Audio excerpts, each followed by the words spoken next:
ऐसे चलो बात कर लेते हैं, वैसे भी घर पे क्या करें बैठ के, so it's at least will have some positivities to spread around, people are sitting at home, तो उनको भी कुछ देखने को मिलेगा, सुनने को मिलेगा, कुछ नई चीज होगी। डेफिनेटली। एंड सर यही मेरी अप्रोच शुरू से ही रही थी। I think in the last year lockdown के पीरियड से मैंने ये अपनी लाइव सीरीज स्टार्ट की थी, और अब ये आपके साथ इट्स एपिसोड 88 टुडे। 88, अरे वेरी गुड, 88, अच्छा, दैट्स नॉट बैड। तो कैसे शुरू किया आपने, मतलब अगर आपका इंटरव्यू हो रहा है, sorry you suppose to ask me questions, नहीं, I would love to talk about it. So I am a author of 3 books. So in India I am a best-selling author, one of the youngest best-selling authors. तो उसके लिए उस time पे मेरे interviews चल रहे थे. I was getting interviewed by many writing brands and all. तो उसके बाद मेरा ये थॉट आया कि ये चीज मैं भी स्टार्ट कर सकता हूँ, my own show. तो वहां से कहीं ना कहीं एक इंस्पिरेशन आई।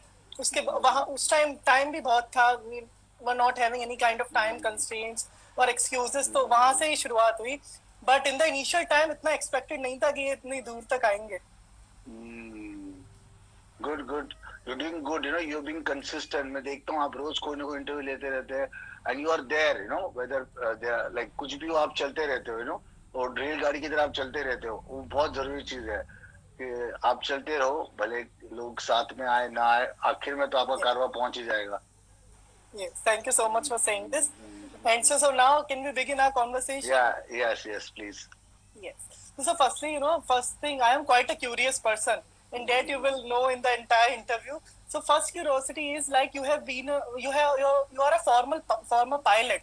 Yeah. So क्या it was your childhood dream to be a co-pilot or pilot? तो कैसे शुरुआत? नहीं, ऐसी कोई ड्रीम नहीं थी। पहले क्या हुआ था, मैं ना छोटा था तब, छोटा मतलब 8, 9, 10 में, पर मुझे खिलौने बहुत पसंद थे। So I used to like toys. So one day I asked my dad that I want a remote control aircraft. तो he got it from London, कहीं से लाया था, और बहुत महंगा था। तो बोले तुम्हारा लास्ट टॉय है। Then I realized the whole sports is called aero modeling, and you have to make those radio control aircraft. You have to fly it. So I went to Juhu Airport to fly it. Then I met some people. They taught me how to fly it. So I lost the interest, and I could not fly those remote control aeroplanes. But I got interested more into bigger aeroplanes. Then after my 12th, I went to Indore to do my flying. And there was no much of opportunity there. So I went to United States near Dallas. Then I did my flying, and then I came back here. I already had passed my exams, theory exams. There are different exams to pass. And the passing percentage is 70% normally in flying exam. It's not 35%. So it's 70%. You have to actually have marks, then only pass the subject, because you can't have a pilot. That is satisfactory. Yeah, that is minimum satisfactory. So you have meteorological, technical, different navigation, different subjects we used to study. So I already had passed my exams before. I just had hours from America, and I enjoyed flying there. And then I came back here, and then I joined Jet Airways. Then again I went to London for flying for Boeing training. It's a specific training. It's quite complicated, because from a small aircraft you come to a big aircraft, many systems. You learn 1,000-page manual. It's like very overwhelming. I was 19. It's very advanced science. Yeah, but I think it's not science. Learning. It's simple. It's not very too much science, because we're not inventing aircraft. We're not inventing anything. It's just learning the system. It's just a matter of systematic approach to learn flying. So it is not like actually it's not rocket science. So you're not doing things there. You're not being engineer. So still it takes a lot of time to understand engineering part of it. It's quite big. But once you understand system logically, then you understand all the switches, buttons. It's not complicated then. Yes, absolutely. Just like. कहीं ना कहीं एक शुरुआती छोटी चीज से ही starting होती है एक। हाँ, तो मेरी शुरुआती छोटे खिलौने से ही, जहाँ से मैं पायलट बना, एंड आई रियली एंजॉयड। मैं 3-4 साल तक फ्लाइंग कर रहा था मैं। उसके बाद फिर मैं थोड़ा बोर हो गया फ्लाइंग से रोज, बिकॉज फ्लाइंग स्कूल में आप फ्लाइंग करते हो अमेरिका में, तभी तो 9/11 के पहले की बात थी, तो कुछ भी कर सकते थे हम लोग। बर्गर खाना है तो नेक्स्ट टाउन फ्लाइंग एयरक्राफ्ट लेके जाते थे। It was all free and freedom in America तब टाइम। तो बड़ा मजा आता था। कोको कोला पी रहे और हनी बन खा रहे और फ्लाइंग कर रहे, एक हाथ से पकड़ के जाते थे, मस्ती करते थे। बट एयरलाइंस फ्लाइंग में क्या था, एक प्रोसीजर होती थी। पैसेंजर से आप A to B जगह पे जाते हो, दिल्ली मुंबई जा रहे हो, दिल्ली बैंगलोर जा रहे हो, कहीं ना कहीं जा रहे हो। तो it was like very restricted. तो वो एक एंजॉयमेंट जो फ्री फ्लाइंग की होती थी वो नहीं आती थी मुझे then when it become job and bigger aircraft, क्या सब कुछ ऑटोमाइजेशन होता है। तो it's mainly autopilot and computer. So you are more of a executive there आप मैनेजर का काम कर रहे हो वहाँ, पायलट का काम नहीं होता। तो बहुत कम होता है, मतलब 5-10 minutes of flying, but rest everything is automated, you know, and you utilize those automation. So उसके बाद फिर मैं थोड़ा सा ये हो गया बोर की कुछ और करते हैं. So then I went on starting different things, you know. Yes, that's very great to hear. And ये बहुत ही invigorating एक डोमेन है, you know, एयरवेज. हाँ, बहुत अलग चीज है, बहुत मजा आता है ना. तो इट वाज वेरी डिफरेंट ना. मतलब जैसे मेरे दोस्तों में, so we had all the friends together, जो हम साथ में अमेरिका के, जो साथ में इंदौर में हम लोग साथ में थे. तो बहुत बहुत अच्छा था. तभी अमेरिका मतलब बहुत बड़ी बात थी यार. तभी मतलब 94 की बात कर रहा हूँ. तभी तो सिर्फ अपने पास हीरा पन्ना मार्केट और पालिका बाजार हुआ था.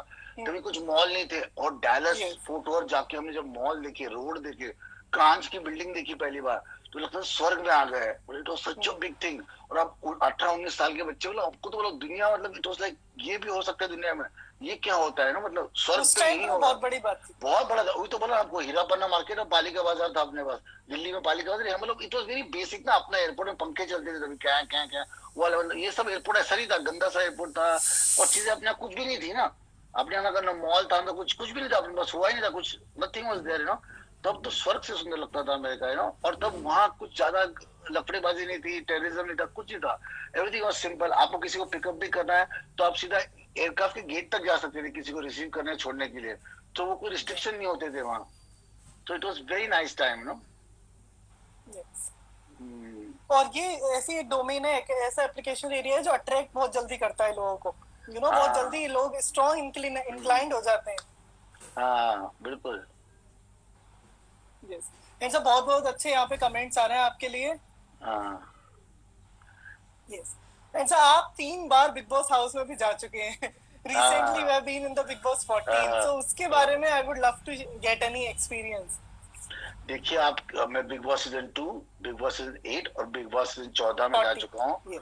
14 में.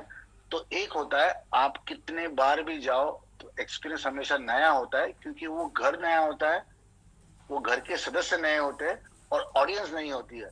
तो इट इज नेवर की प्रैक्टिस हो जाती है आपको. ये कभी नहीं होता है बिकॉज लोग ही अलग है ना. हर अटेम्प्ट में वो नहीं है. सब कुछ अलग है. इंटीरियर अलग है, कलर्स अलग है, लोग अलग है. सिर्फ चैनल सेम है, बाकी सब कुछ बदल जाता है. लोगों के एटीट्यूड अलग है, आपके व्यूअर्स अलग है. और तभी सोशल सब्जेक्ट अलग होते हैं. लोगों की, आपकी उम्र अलग होती है, आपकी ताकत अलग होती है, यू नो. अब जो मैं 2008-9 में कर सकता, मैं आज नहीं कर सकता हूँ ना. तब तो मस्ती कर रहे थे, अलग बात थी. तो it was different, you know. And वो टीम भी, यू नो, विद टाइम अब अपडेशंस भी हो रहे हैं, अपग्रेडेशंस हो रहे हैं. कुछ वो पुराना मोनोटोनिटी नहीं है. हाँ, बट पुराने टाइम में क्या, बहुत इनोसेंट थे हम लोग. पता नहीं होता था बिग बॉस में क्या हो रहा है. अब क्या ज्यादा फिक्शनलाइज हो गया, मतलब कि ज्यादा लोग अवेयर हो गए क्या करना चाहिए क्या नहीं करना चाहिए. हमारे वक्त पता भी नहीं होता था सीजन 2 में कि क्या हो रहा है क्या नहीं हो रहा है, कैसे दिखाएंगे क्या दिखाएंगे, कुछ आइडिया नहीं होती थी. तो it was more innocent. Yes. And sir अब आप बिग बॉस 14 में काफी टाइम के बाद गए, तो क्या क्या, मतलब कितना आपने एंजॉय किया इसे, क्योंकि ये टाइम भी बहुत चैलेंजिंग था उस टाइम. हाँ, वैसे मुझे चाहिए था कोई हॉलिडे, तो मुझे फोन आया तभी कर लेते. और मुझे स्विमिंग पूल बहुत पसंद है. मैंने स्विमिंग बहुत की वहाँ बिग बॉस में, बहुत, मतलब 2-4 बार की है. पर हाँ, पूल अच्छा था. तो मुझे बोला कि यार अभी बाकी जगह तो पूल बंद है सब जगह, तो कहाँ मैं बिना मास्क के मजे कर सकता हूँ. तो बिग बॉस में तो देखो हर एक जगह अपने मतलब से आता है. मैं चिल करने गया था, तो मैं वहां से वो फीस चोरी करते थे हम लोग, वहां जो पड़ा होता था स्विमिंग पूल के पास. तो जब कैप्टन नहीं था, हम चोरी करके पीते थे. बिग बॉस दिखाते नहीं थे हम चोरी कर रहे हैं, चोरी करके पीते थे. और वो उसी मजा आता. स्विमिंग पूल में पूल मस्ती करते थे, पूल में नहाते थे, एप्पल खाते थे, अभिनव के साथ के साथ मस्ती करते थे. इट वाज वेरी लाइक, मैं मस्ती करने आया था, मजे करने आया था. तो मैं वही किया मैंने तो मेरा पेड हॉलीडे हो गया. और एक बहुत डिफरेंट एक्सपीरियंस भी रहा होगा, आई एम श्योर, क्योंकि लोग चेंज ही हो रहे हैं. एवरी एपिसोड, एवरी सीजन में नए नए लोग आ रहे हैं, नए नए अप्रोच है, अलग अलग थीम के साथ टीम आती है. नहीं, बहुत अच्छे साथी थे. मेरे को इस बार बहुत ज्यादा प्यार मिला ये वाले सीजन में. जितना सबका प्यार, जितना मेरा सबने काम, जितना मेरा ख्याल देखा, मतलब लोगों ने मेरे कपड़े धोने से लेकर मेरा खाना देने तक, सबने, जब मैं डायबिटिक हूँ तो मेरा खाना पीना, everybody really loved me and supported me. भले मेरे से झगड़ा करे, कुछ भी बोले, एंड में एवरीबडी, ऐसा एक भी नहीं था जिसने मुझे मदद नहीं की या तो मुझे प्यार नहीं दिया. तो जितना मुझे ओवरवेलमिंग प्यार इस सीजन मिला, सीजन 14 में, उतना कभी नहीं मिला. उतना सपोर्ट और प्यार जो मुझे दिया उन्होंने, बहुत ज्यादा, बहुत ख्याल रखा मेरा. डेफिनेटली. एंड लास्ट में, यू नो, वो ह्यूमन स्पिरिट काम आई जाती है. और यही एक खूबसूरती है, यू नो, ह्यूमन कनेक्शंस की, जो भी बिल्ट होते हैं लोगों के साथ. बिल्कुल बिल्कुल। एक अलग चीज आप सीखते हो, एक अलग, और एक it's like a meditation. Big boss में जाना, सब कुछ करना, दुनिया भी ऐसी है ना। लेकिन ऊपर भी बिग बॉस बैठा हुआ है, वो भी हमें नॉमिनेट करता है। कभी कोविड देगा, कभी कार एक्सीडेंट देगा, कभी कैंसर देगा, कभी हार्ट अटैक देगा, कुछ ना कुछ देगा। फिर हम भी घर से बेघर ही, मतलब दुनिया से बेघर ही हो जाते हैं ना। तो इट्स लाइक दैट बिल्कुल ओनली, सेम कहीं ना एस्पेक्ट है। कहीं, या कहीं ना एक्सप्रेस में। और कोई ना कोई शायद हमको देख रहा है, तो जो भी हम चुपचाप भी कर रहे हैं, शायद कोई ना कोई देख रहा है। हम शायद किसी और का मनोरंजन कर रहे हैं। हम सारे के सारे लोग, 800 करोड़ लोग, 860 करोड़ लोग, जितने भी है, सारे के सारे लोगों को कोई ना कोई देख रहा है, ऊपर वाला देख रहा है। हमारे हर चीजों का पॉइंट वहां बन रहा है, और वहां वोटिंग हो रही है हमारी। तो जैसे अपनी वोटिंग हो रही है, तो याद रखिए, जो भी कर्म करो प्राइवेट में करो, कोई ना कोई तो आपके लिए देख रहा है उसको, और जज कर रहा है आपको। बिल्कुल। और सर कि यहाँ पे जो भी इस गेम में स्किल सेट भी, जो टेस्टिंग भी होती है जिससे एक विनर भी बनता है, वो भी सारी ऐसी सॉफ्ट स्किल्स ही हैं, सारी ऐसी रियल टाइम स्किल्स ही हैं जो हमारी एवरीडे लाइफ में भी काम आती है। तो that's why it is called reality show. बिल्कुल बिल्कुल। अच्छा, उससे पहले अगर हम पहले के सीजन की बात करें, तो you have been in that controversial part कि आपने वो दीवार लांग दी थी, तो उस पे आप कुछ शेयर करें। बहुत लंबी कहानी है वो एक्चुअली, तो वो उतना बताना लंबा हो जाएगा। मगर खाने का प्रॉब्लम थी, हम लोग चढ़ गए थे, मतलब मूड बहुत पागल था हम लोग, मतलब बिग बॉस के बहुत खिलाफ होते थे हम लोग।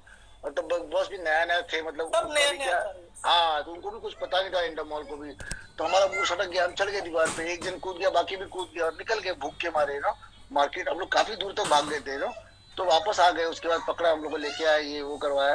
पर इट वॉज फन, मतलब उतना ये जुनून था, उतनी रियलिटी थी कि हम लोग दीवार फांद के निकल गए no. That is epitome of reality, कि उसमें फिक्शनल कुछ भी नहीं था, स्क्रिप्टेड कुछ भी नहीं था। इतना मतलब दिमाग खराब हो गया, चढ़ के निकल गए, मतलब इस तरह का वो real, it was so real और स्पिरिट और वो फियर। इंस्टिंक्ट से आया उस टाइम। वो ये नहीं कि हम किसी चैनल की नौकरी कर रहे हैं, काम कर रहे हैं, आर्टिस्ट है, कुछ नहीं था। एकदम वो जुनून था एकदम, मतलब हम लोग रिबेल थे बिग बॉस को डरा के रखा था हम लोगों ने। और यही चीज सिंबलाइज करती है कि हाँ, कहीं कहीं इंसान टूटता भी है, सिर्फ ऐसा नहीं है, क्योंकि we all are humans. Yes yes, जरूर।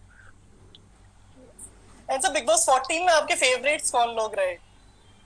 सारे वैसे तो सभी हैं, चुनना ही मुश्किल होता है, बट फिर भी।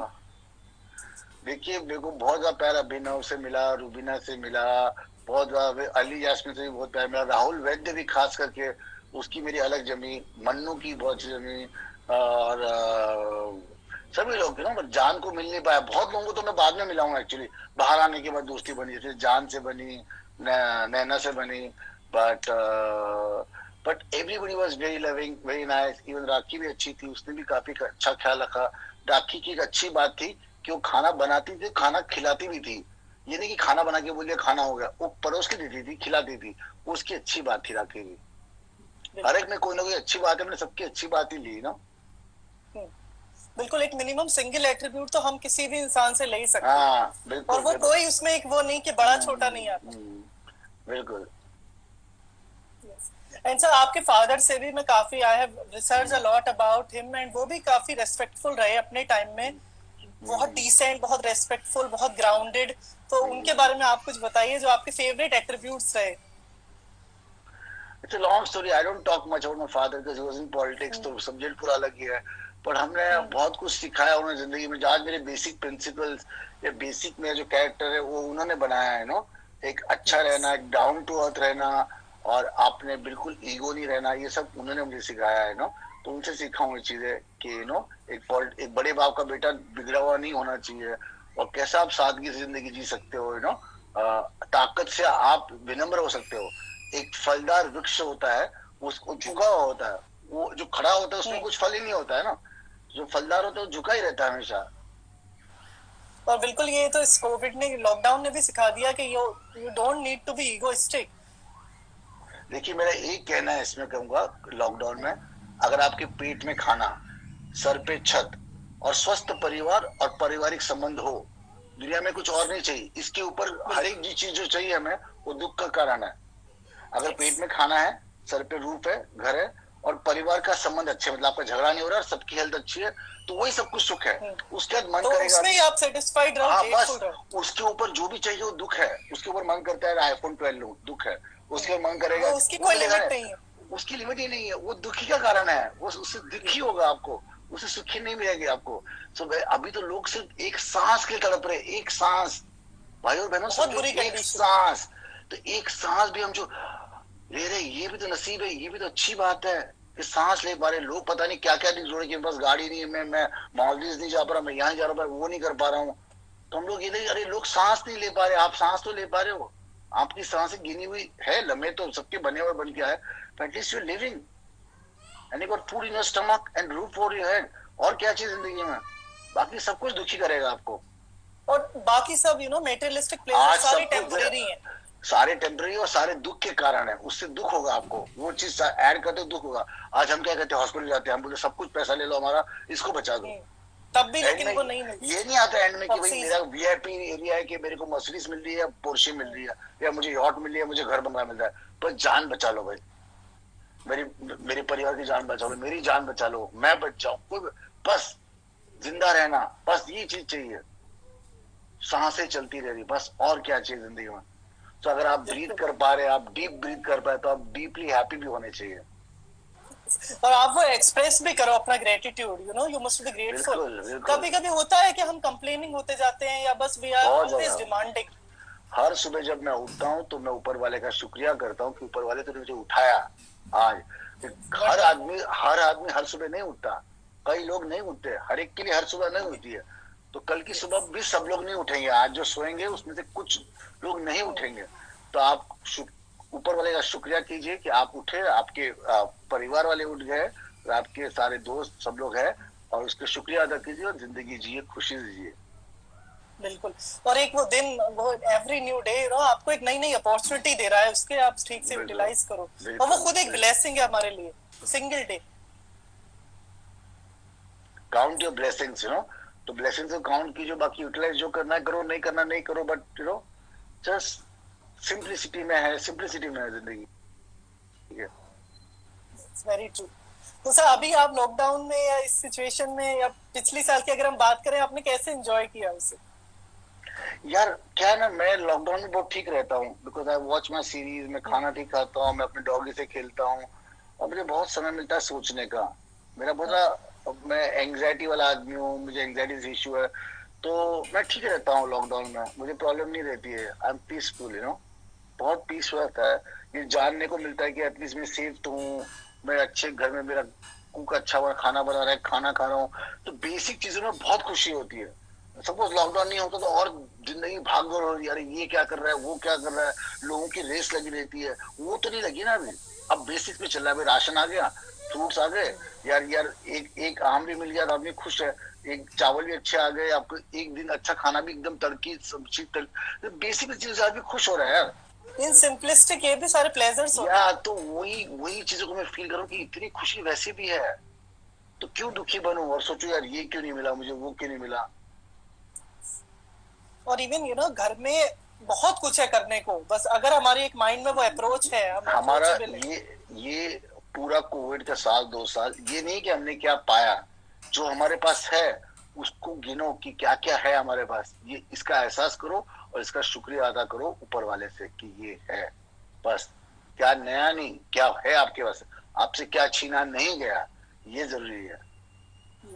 और इसी के कोविड के या इसके सारे आफ्टर इफेक्ट्स जो है वो पॉजिटिव भी रहे बहुत सारे, कि पूरा देश, पूरा वर्ल्ड यूनाइटेड भी हुआ, बहुत सारे ऐसी चीजें हुई जो पहले नहीं थी, नए नए एक्सपीरियंसेस हुए लोगों को, तो उसके पॉजिटिव आफ्टर इफेक्ट्स भी हैं, हमें उन्हें चेरिश करना चाहिए।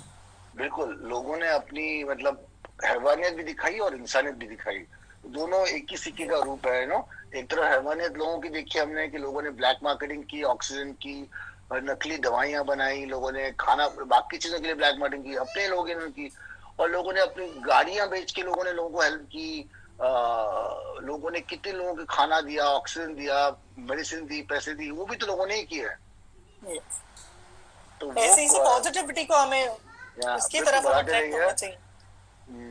मन की शांति रखिए, देखिए सब कुछ शांत है, बीमारी आपके पास नहीं है, तो मन की शांति रखिए। अगर मन शांत होगा तो कुछ दुनिया का बड़ा तूफान बाहर चल रहा है, आपको तकलीफ नहीं होगी, मन में अगर तूफान तो शांति कभी नहीं मिलेगी।